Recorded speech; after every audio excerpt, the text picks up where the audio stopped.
City, in Stamford, Connecticut. Like, it's just not even a conversation there. You just stick to the schedule and ask no questions. And my husband, George, grew up in London, so kind of a similar thing. There's not really much of a conversation in these bigger cities. So it was just sort of like everything lined up, and it was perfect. And you trust yourself more as a parent as they get older. Like, he's a brilliant kid. He's ahead on everything, and he's healthy. So it starts making less sense, essentially. But the reason why I wanted to do this live is because I wanted to share some quotes with you guys. I had an amazing show today. I've been dabbling more and more into foreign policy, and it's really interesting to realize how many times leaders across the world have tried to warn us about America, about the West, and about the creation of viruses and the creations of the solution.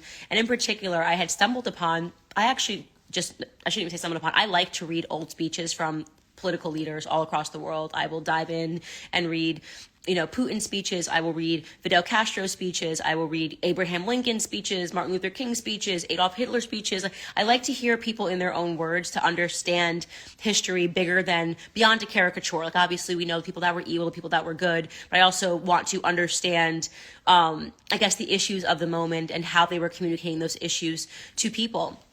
And I sort of landed on reading an old UN speech 2 weeks ago, and I brought it, to my show today. But it was by Muammar Gaddafi, the Libyan leader. You guys might remember him. We killed him eventually in I think it was 2011. Obama and in conjunction with the UK and Hillary Clinton, kind of spearheaded his whole assassination, murder, whatever. Point is that prior to, in 2009, Muammar Gaddafi gave a UN address, and I would really encourage every single person to read it if you find time. Again, Libyan African leader who went to the UN. He was supposed to speak for 15 minutes. He was in front of Obama, and he spoke for 90 minutes. And if you want to talk about a person, and I'm not saying I agree with every single thing in the speech, but somebody who got in the room and spoke truth to power, and I think it cost him his life. This speech is just absolutely incredible. And he starts asking questions about just all of the meaning of the United Nations. We're told this is an organization that is for peace, for security. We're told NATO, these organizations were created to secure the world. And yet on their watch, member states were having, the heads of their countries slaughtered and killed. Civil wars that were being inspired and funded by other member states, namely the US and the UK, obviously, because we had the most power within these organizations. And there gets to a portion of his speech where he starts talking about viruses and vaccines. And he's like, today we have the swine flu, tomorrow it will be the fish flu, because in capitalist nations, they create the viruses and then they create the vaccinations. He says this in his speech. It's just incredible. Again, this is in 2009. I was very much asleep, if you will, about Big Pharma, certainly wasn't paying attention to foreign policy, was not as interested in politics. And if I wasn't interested in politics, it would have been politics that impacted me. And I would have never looked at this speech or had been paying attention to this speech, and he just says it in the room. And the reason why it really stunned me to read these words, obviously 3 years later we had him killed, and we overthrew the Libyan government and yada yada yada. Now Libya is an absolute mess and it has a migrant crisis that's flooding into Europe.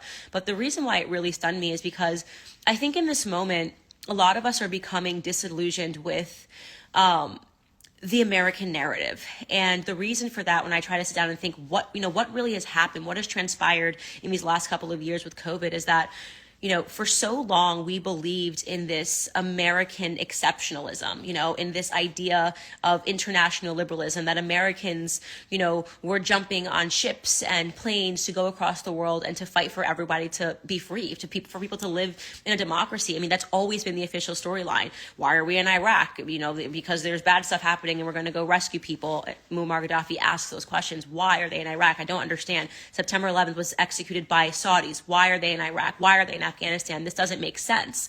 And we need to start asking questions, is what he said in his speech. And it made me think, why didn't we ask questions? Maybe you guys did. I was younger, obviously. I was in third grade when September 11th happened. Maybe, and I couldn't really follow. I didn't even know probably when I was in, I'm sorry, not in third grade. I was in middle school in sixth grade. I can't even fathom. Like, I wasn't even thinking about, Middle East conflicts or anything like that. It was much more of a American trauma that was about patriotism for me. It was very surface. And you don't really think about why we then were plunged into all of these various wars. And the storylines never really made sense. But I think in our hearts, we all just believed in this America exceptionalism, right? Like, we just believed we are the good guys always in every story. And we must be doing everything well overseas to help people live this amazing life that we live here in America. It's naive. And this disillusionment comes from the fact that for the first time ever, what Americans did, what the American government did, which was almost experimental, was that rather than going across over